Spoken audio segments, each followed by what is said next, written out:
Hello, good morning. Yeah, I got the warm hat out this morning.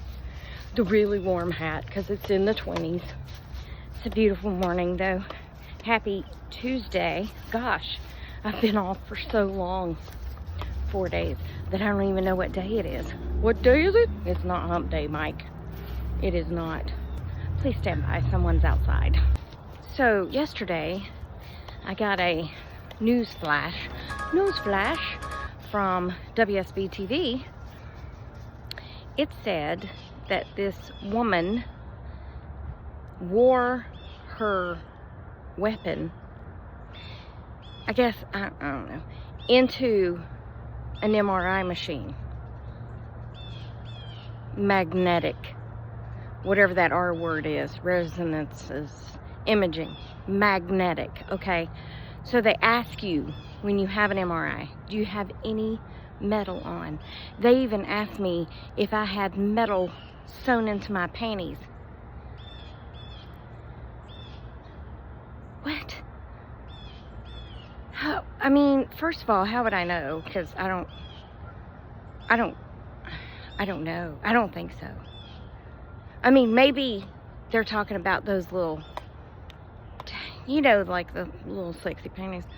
But one lady asked me if my leggings had copper in them. What? No.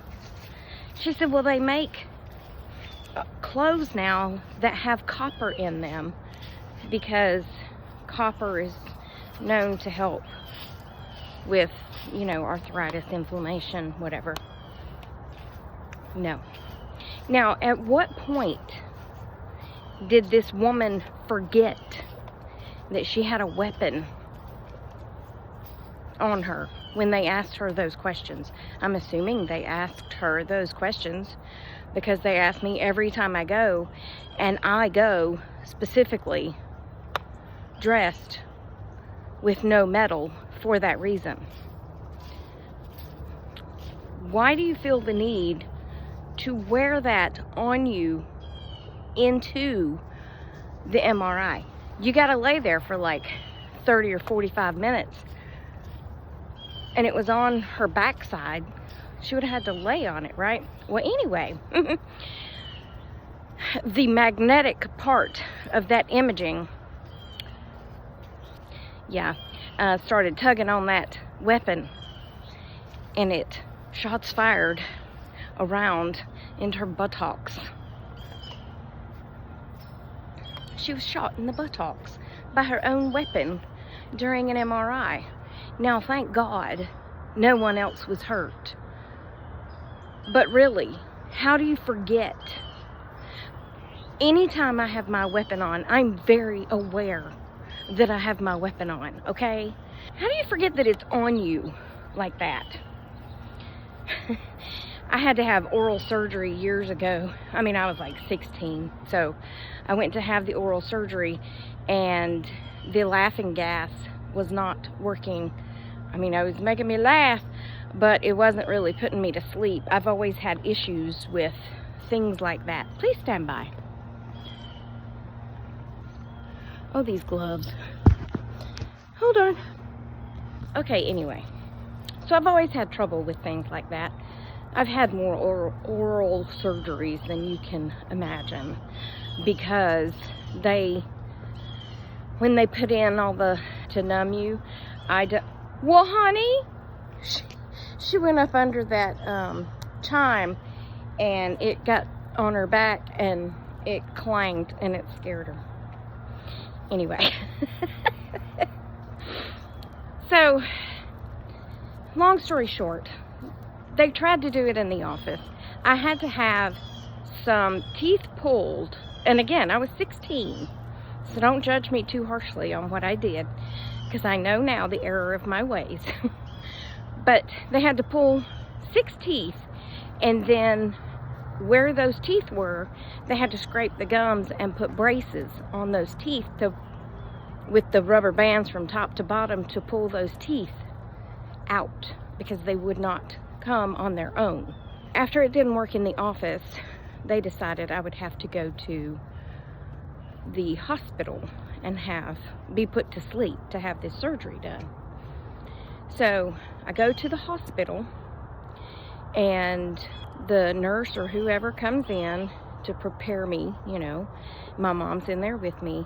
And at the time, for some reason, I had to leave the room and go into this bathroom to remove my clothing. I don't know if they didn't have the curtains back then to really close you off. I don't know. Whatever. She told me to take everything off. Everything. And of course they gave me the funky socks and the gown to put on, opening in the back. So I went back into the room and climbed in the bed, gave my mom the bag of clothes, and I said, I didn't take my panties off. And my mom said, what? I said, I ain't taking my panties off. She said, why? I said, they're doing surgery on my mouth. I don't think I need to take my panties off. And Mom's like, whatever. I went through surgery with my panties on. Yes, I did. And you know what? I survived. Yes, I did. I survived with my panties on. I know the need for it. You don't have to tell me now. But at 16, and my mom didn't really understand either. She was just like, whatever. Wear them if you want to. And I did. I don't know. Weird. But true story. But yeah. I don't know how you forget that you have a weapon in your on your waistband, in your back pocket, something. Whatever. The next thing that I want to tell you is last night about 10 o'clock, it's time to go to bed. So I pick up my handy dandy flashlight and I shine it upon the backyard. And I turn on the lights, and I see no little eyes looking back at me. So I open the door, and we step out. Well, as soon as we step out, I hear the coyotes yipping. They were close. So here I am, just in my pajamas. I did have on shoes. And I am running through the yard. Not running, but following her. They sounded like they were in Joan's front yard. So I just stayed with her through the whole backyard. Of course I did a little video, because what kind of video creator would I be if I didn't record it? Now you can only hear the coyotes the first couple of seconds. She starts barking. Y'all, she sounded vicious. I was like, girl, who are you? You sound like a big dog, a little bit. I mean, a little bit like a big dog. They stopped. Shh.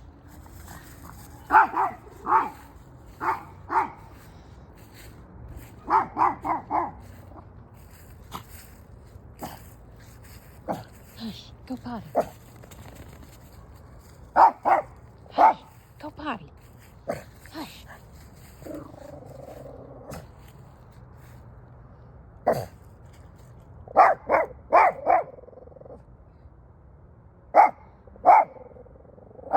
Go potty. Quit barking.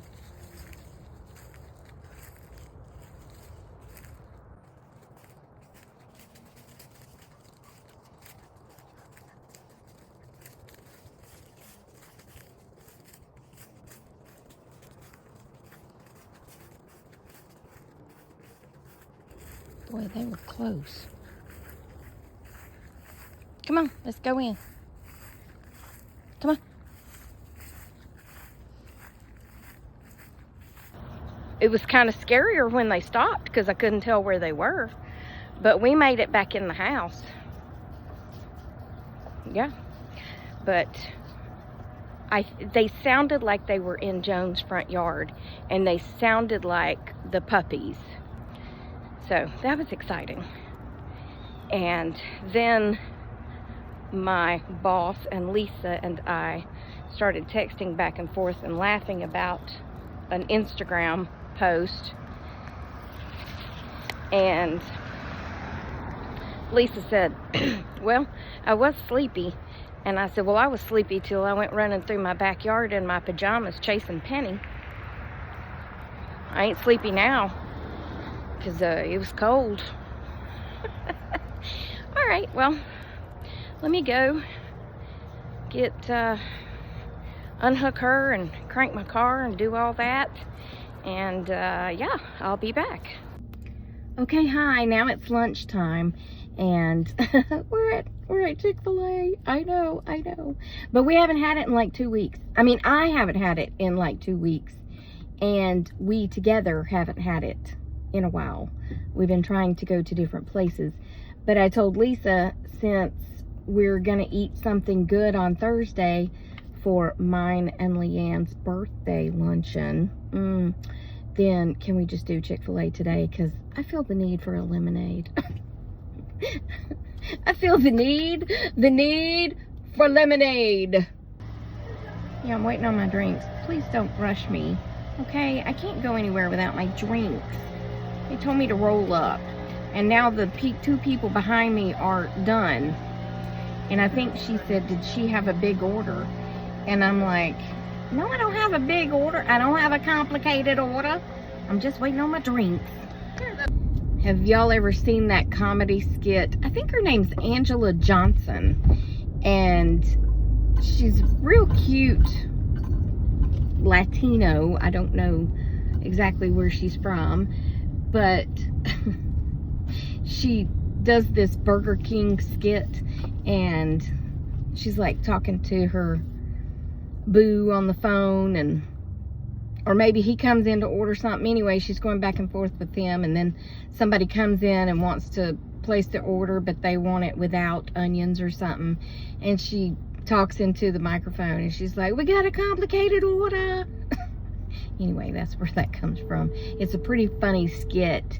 I think if you just type in Angela Johnson complicated order, it'll probably come up. Or Burger King skit. It might not be called Burger King. It might be like called Burger Queen or something. You know, I don't know. But anyway, Angela Johnson's funny. She also does a nail skit where she goes to get her nails done, and the lady is asking her all these questions, and she's like, you know, she wants to get tips put on, and she says, you want long nail or short nail, honey? And she goes, short is fine. And she's like, that's why you have no boyfriend. You need long nails. Anyway, she's funny if you've never looked her up. She's also a Christian, so her comedy is clean.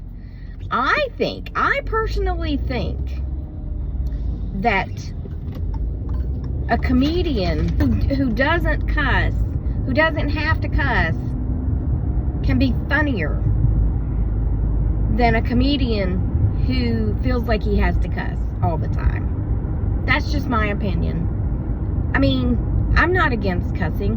I do throw out cursies every now and then, okay? And I worked in a jail, for Pete's sake, so I've heard a lot of cussing in my life. But I just think if you can be funny without cussing, then it's real talent. Because sometimes, let's just be quite honest, sometimes the person might not be as funny as just throwing out all the cuss words. You know what I'm saying? Does that make sense? All right, hi. I'm home. I went by the post office and I got some cards. So I want to say thank you. Let's see, this one, it's your birthday. It's your birthday. It was last week, but, you know, the mail's kind of slow. Today, it's all about celebrating you. Enjoy your day. Keep the laughs coming. Connie. Thank you, Connie. Let's see, Connie O'Brien. I finally got it. I have a little thing here that I keep all my cards in. I'm going to drop it in there. This one is from Mary. Is that Oni? O-N-E-Y, Oni. It's a beautiful Christmas card. Thank you. You've helped me so much. I hope you and Miss Penny will have a Merry Christmas. Happy New Year. God bless you. Your friend Mary and Cheyenne. bringing you happy holiday greetings and wishing you all the simple joys of the season. Thank you, Mary. That's how my mama would have said it. Mary. Let's see. I said thank you to Jeannie Sizemore, but this is the card she got me. Share the joy. It's a really cute card. Have a very blessed Christmas and New Year's. You bring so much laughter to the house. Thank you for all you do. Keep up the great work. God bless, Jeannie Sizemore. And let's see. I have a couple of other ones. I'm so sorry. Oh, Sheila Andrews. Merry Christmas, Tracy. Thank you for bringing so much joy into my life. Thank you, Sheila. Let's see. Happy birthday. The blessing of the Lord be upon you. From Marilyn Kidwell. Thank you, Marilyn. That's such a beautiful card. Thank you, thank you, thank you. And these are from friends around here. So, thank you. I went by and got that. And I have to show y'all this. The birthday party I went to, Aurora is her name, and her mama made, and her Gigi, made gingerbread cookies, and this is decorated by Aurora and her mama, as she says it, Awowa, and they're really good. They're gluten-free and dairy-free, and they're soft, because sometimes I don't like gingerbread cookies because they're too hard. To be quite frank with you, you know, that teeth power that you need to break one. And then lastly, I was asking Lisa today because we had an order come in for a guy. His last name is Friend, and of course this sent me on a journey in my mind. I said, why is Friend pronounced Friend? F-R-I-E-N-D, but fried, F-R-I-E-D. Why does the N make it friend and no N makes it fried? I don't understand. Why is the I there? I go through these things with words, and nobody is ever able to answer my questions. Why is the I in friend? Because you can't have a friend without an I. Anyway, yeah, that's it for this one. I gotta go walk Penelope. That's gonna be it for this one. Remember that I love you. Jesus loves you. I hope he's coming back soon because people be crazy. And I will talk to you on the next Tracy Tries. Remember to hit the like, love, laugh, or other button or comment or both. And I will talk to you tomorrow because I post every day, right? Right. I mean, good Lord willing, and the creek don't rise. If the creek rises, it might not be tomorrow. Okay, bye.